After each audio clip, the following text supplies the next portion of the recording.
এই সিস্টেমটা বাংলাদেশ ছাড়া আর কোথাও পাই নাই। ইধার ইধার ইধার হ্যাঁ নেহি উধার সে। হ্যাঁ রে ভাই, বাস্তব সত্যি কথা কি জানেন?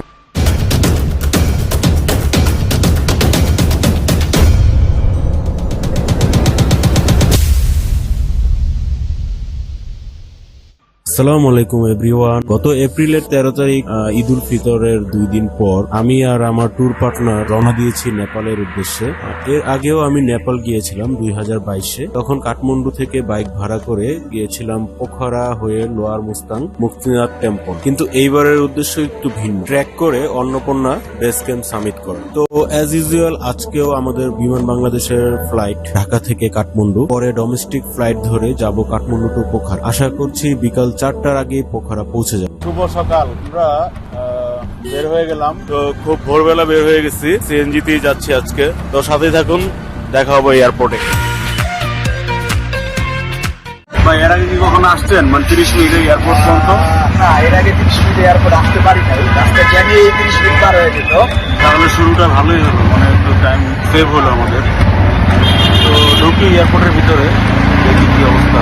মালয়েশিয়া কার্ডের মাধ্যমে দুজন একসাথে এন্ট্রি করেছি। বলাকা লাউঞ্জের সকালের নাস্তা, বিফ খিচুড়ি, চা, জুস, সুশি চা। তো এটা হলো স্মোকিং জোন। আমরা এখানে স্পেস পাই নাই, তাই স্মোকিং জোনে এসে বসলাম। তাহলে বিড়িখোরদের একটাই টার্গেট থাকে সবসময় যে কোথায় স্মোকিং জোন আছে।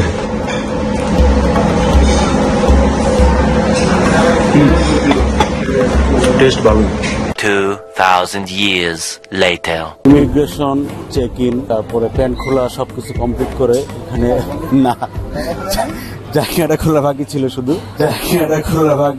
শুধু। तू समझा? हाँ नहीं, तू समझा नहीं। আর মোটামুটি সবই খুলছে। আমি আসলে ভাই সবচেয়ে বাস্তব সত্যি কথা কি জানেন, মানে এই সিস্টেমটা বাংলাদেশ ছাড়া আর কোথাও পাই নাই। আমি তো আসলে ইন্টারন্যাশনাল অনেকগুলো এয়ারপোর্টে এই পর্যন্ত ঘোরা হয়েছে, ফ্লাই করা হয়েছে, যেমন ডেনপাসার, নইবই, তারপর সিঙ্গাপুর, মালয়েশিয়া, তারপর আরো অনেকগুলি আছে। তো কোনো জায়গায় আমি এই একদম বেল্ট থেকে শুরু করে জুতা সবকিছু এইভাবে খুলতে আমি কখনোই আসলে পাইনি। তো বাংলাদেশি এইটা ডিফারেন্স। আর আপনি বলতেছিলেন যে ইয়াতে আছে সুবর্ণভূমিতে, থাইল্যান্ডে না? জুতা খুলে না। আচ্ছা, জুতা খুলেন না, শুধুমাত্র এখানেই জুতাটা খুলতে হয়। তো আসলে আমরা বাঙালি হিসেবে ডিফারেন্ট হওয়াটাই স্বাভাবিক। বাঙালি যেখানে যায়, যা কিছুই করে সব একটু স্পেশাল। তো যাই হোক, আমরা এখন চেক ইন কমপ্লিট, সবকিছু কমপ্লিট করে, ইমিগ্রেশন কমপ্লিট করে বসলাম। আমি নেপালের আমার ফার্স্ট ট্রিপ, তাও আবার অন্নপূর্ণা বেস ক্যাম্পে যাচ্ছি। মানে খুব এক্সাইটমেন্ট কাজ করতেছে। কখনো এরকম মানে পাহাড়ে বা বরফে কখনো যাওয়া হয় না, তাই আমার জন্য ফার্স্ট। আশা করি মানে সবসময় তো রিল্যাক্স ট্যুর দেই। আপনার দুবাই গেছি, আপনার সিঙ্গাপুর, মালয়েশিয়া, থাইল্যান্ড, এসব জায়গায় মালদ্বীপ সব জায়গায় ঘোরা হয়েছে মোটামুটি। কিন্তু সব জায়গায় আমি রিল্যাক্স ট্যুর গেছি, খাইছি, দিয়েছি, ঘুমাইছি, ঘুরছি, এটাই। কিন্তু এবার যেটা দেখতেছি এটা হচ্ছে একটু অ্যাডভেঞ্চার ট্যুর। আমাদের একটু জার্নি করতে হবে অনেক বেশি। তারপরে আপনার সময়ও শর্ট। সবাই যে 10-12 দিনের ট্র্যাকে, আমরা যাচ্ছি 5 দিনের ট্র্যাকে। তো আমরা আমাদেরকে একটু শরীরের প্রতি ধকল যাবে বেশি, এটাই দেখতেছি। আল্লাহ ভরসা, আল্লাহ যদি সহায়, সবকিছু যেন ঠিকঠাক মতো হয় সেই কামনাই করি। বাংলাদেশ বিমানের বোয়িং 737-800 এই বিমানটি প্রতিদিন সকাল 10:15 ঢাকা থেকে কাঠমান্ডু এর উদ্দেশ্যে ছেড়ে যায় এবং কাঠমান্ডু থেকে দুপুর 12:30 ঢাকার উদ্দেশ্যে ছেড়ে আসে।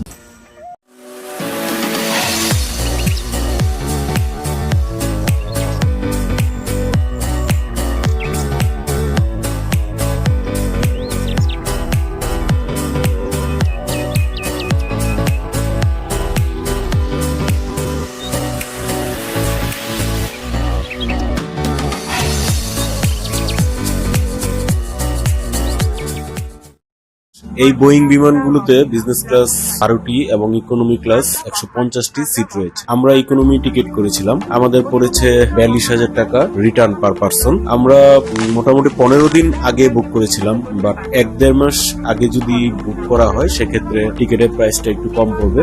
তবু মোটামুটি 32 থেকে 35,000 এর মধ্যেই থাকবে।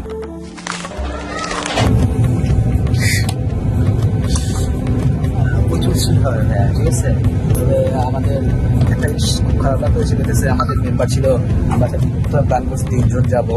3 জনের ভিতর একজন আমার কোনো কারণে সে আমাদের যেতে পারছে না, সেজন্য তার জন্য মন খারাপ হচ্ছে। কিছু ভাই আপনাকে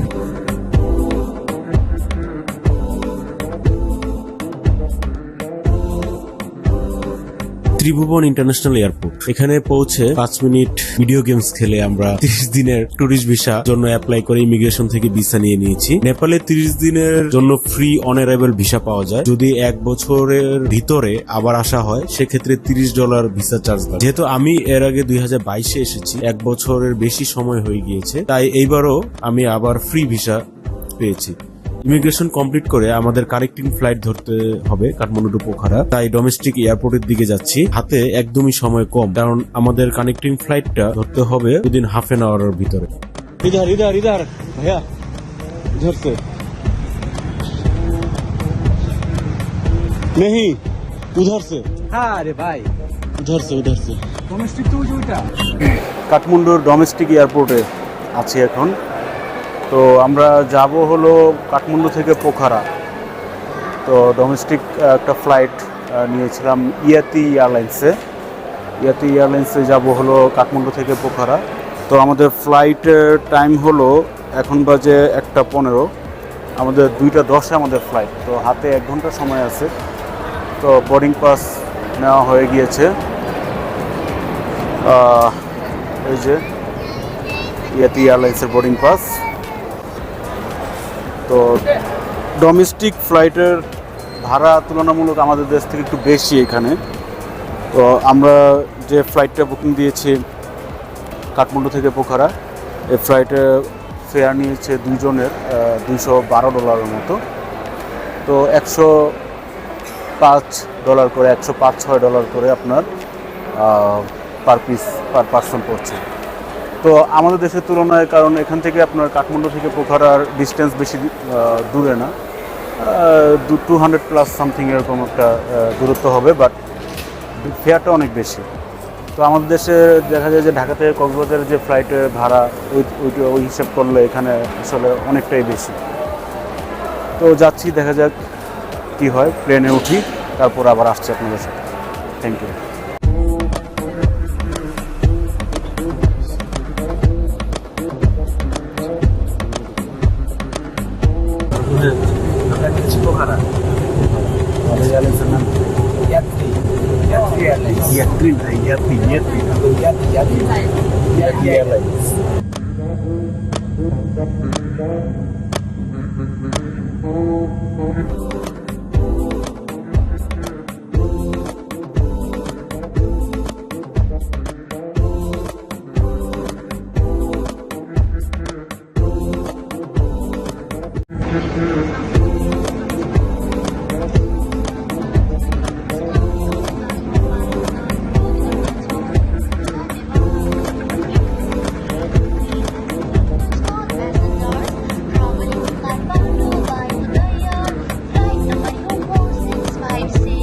পোখারা এয়ারপোর্টে নামলাম এই মাত্র, জন্য ওয়েট করতেছি। তো আসলে পোখারায় আসতে কোনো সময় লাগেনি আমাদের কাছে। পোখারা এয়ারপোর্ট নেমে আমরা ট্যাক্সি নিয়ে চলে যাই আমাদের হোটেলে।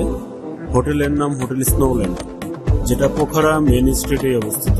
আমি এই হোটেলে 3 জনের জন্য রুম বুকিং দিয়েছিলাম, কারণ আমাদের 3 জনের এখানে আসার কথা ছিল। আনফরচুনেটলি 1 জন আসতে পারেনি। তো আগোদা অ্যাপসে 3 জনের রুম বুকিং করা হয়েছিল। যেহেতু আমার আরেক ট্যুর পার্টনার আসতে পারেনি, তাই আমি রিসিপশনে বললাম বিস্তারিত। তখন তারা আমাদের 3 জনের বুকিং ক্যান্সেল করে 2 জনের জন্য রুম দিল। সেক্ষেত্রে আমাদের যে বুকিং রেট ছিল তা থেকে কিছুটা কম পেয়েছে। সেদিন ছিল আবার নেপালি নববর্ষ, এপ্রিলের 13 তারিখ নেপালি নববর্ষ। তো আমরা হোটেলে ফ্রেশ হয়ে বের হয়ে গেলাম লাঞ্চ করার জন্য, এবং আমাদের মেইন যে পারপাস অন্নপূর্ণা বেস ক্যাম্প ট্র্যাকের প্যাকেজ বুকিং দেওয়ার জন্য। তো মোটামুটি পোখারা মেইন স্ট্রিটের সবগুলিতেই চেকিং করার পর ফাইনালি রিজনেবল একটা এজেন্সি পেয়েছি। এজেন্সিটার নাম হলো সিসনে রোভার ট্রেকিং প্রাইভেট লিমিটেড। 5 দিনের ফুল এবিসি ট্র্যাক প্যাকেজের জন্য আমাদের পড়েছে $250 পার পার্সন। এই প্যাকেজে 5 দিনের 3 বেলা খাবার, 4 রাতের টি হাউসে থাকার ব্যবস্থা, এসি এপি এন্ড ট্রিম পারমিশন অন্তর্ভুক্ত। যেহেতু আমরা 2 জন, তাই প্রাইসটা একটু বেশি। বড় গ্রুপ হলে আরেকটু কম পড়তো। এছাড়া প্যাকেজ ছাড়াও যাওয়া যায়, সেটা নিয়ে পরের এপিসোডে বিস্তারিত বলবো। তো আজকের ভিডিওটা এখানেই সমাপ্তি টানছি। সবাই ভালো থাকবেন, দেখা হবে পরের এপিসোডে। ধন্যবাদ। আর হ্যাঁ, অবশ্যই আমার চ্যানেলটি সাবস্ক্রাইব করতে ভুলবেন না।